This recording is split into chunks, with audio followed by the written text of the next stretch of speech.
I-share ko lang po sa inyo mga boss kung paano i-realign ang satellite dish antenna ng SkyDirect para gumana itong satellite box. Yung signal at GSAT pati na yung SkyDirect parehas lang ang alignment ng dish antenna. Pero kapag lalagyan mo ng satellite box, dahil iba yung satellite box, kailangan mo pa siyang i-realign. Pero yung antenna na ating realign, mayroon na siyang signal para sa SkyDirect o kaya sa signal at sa GSAT satellite box. Iba ang kanyang alignment, iba ang degrees at yung azimuth. Ito naman na satellite ay brand new. Ayan.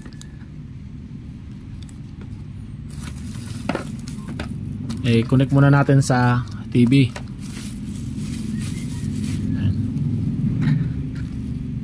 Yung battery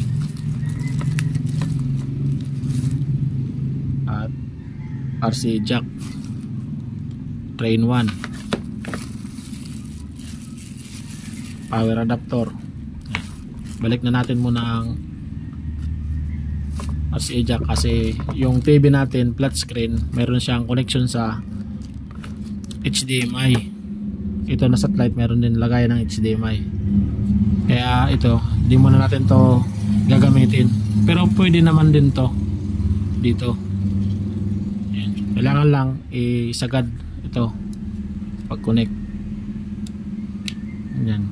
Kasi kapag ganyan nakaangat, hindi yan nagkakaroon ng video sounds lang, dapat dyan lapat pa, isagad. Ayan. Kung RCA jack ang gagamitin mo, AV audio video connection, ito yun. Pero ngayon HDMI, kaya tabi muna natin yan. Tagan na rin natin ito muna ng battery.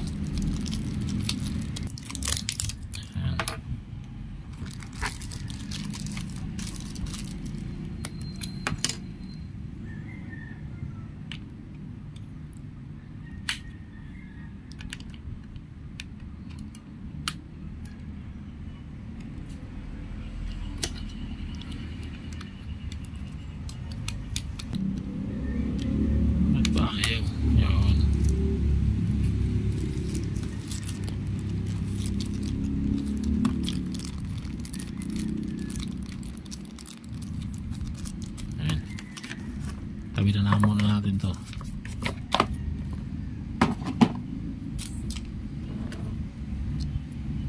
Power adapter. Ayan. Ito galing sa antenna o kaya papunta sa antenna. Dito yan.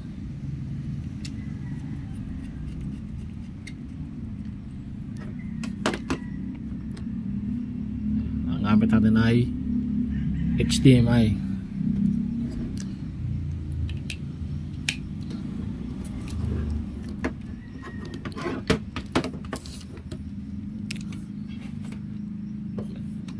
Ayan. Tapos open natin ang TV.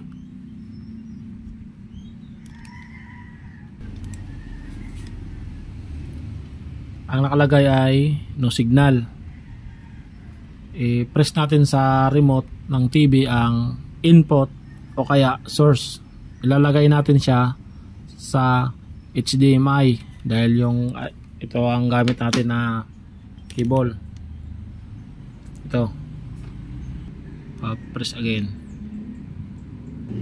Ayan, meron ng video. Connected na ang satellite box sa TV.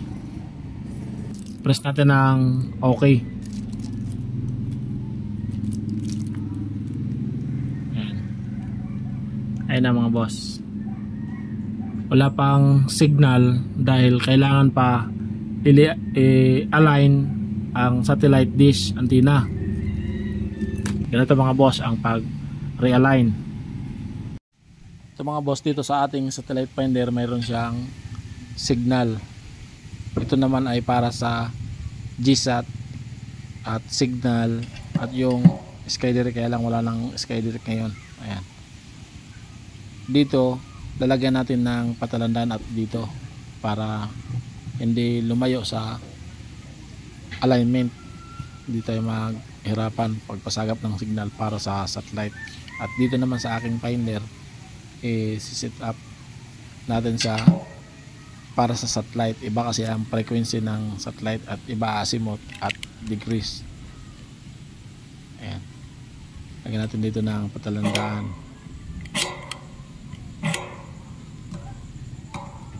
Ayan, 40 degrees. Tapos dito meron din.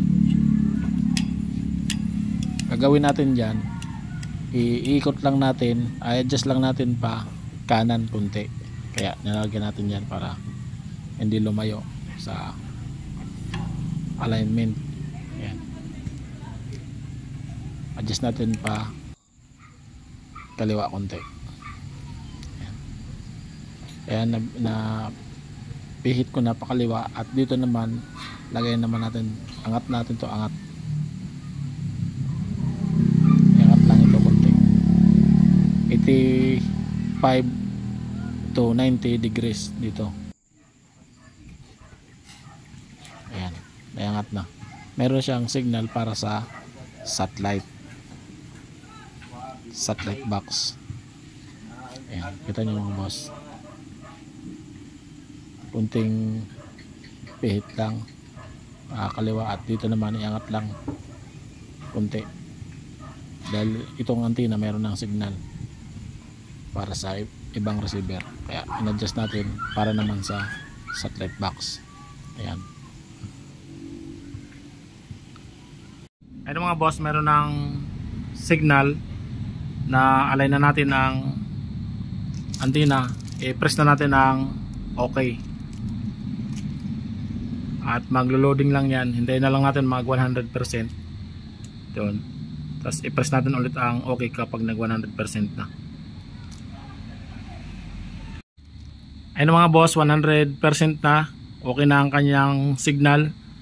Hihintayin lang natin ang load nitong satellite box. Sa nagtatanong naman kung paano malaman kung ilang percent ang nasagap na signal quality, yung display ng strength, ito lang, i-press lang natin ang menu,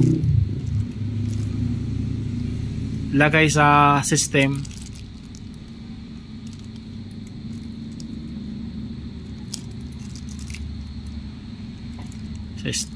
i-press ang okay, satellite setup, satellite test na lang natin. I-press ang okay at ilagay ang password 4 na 0.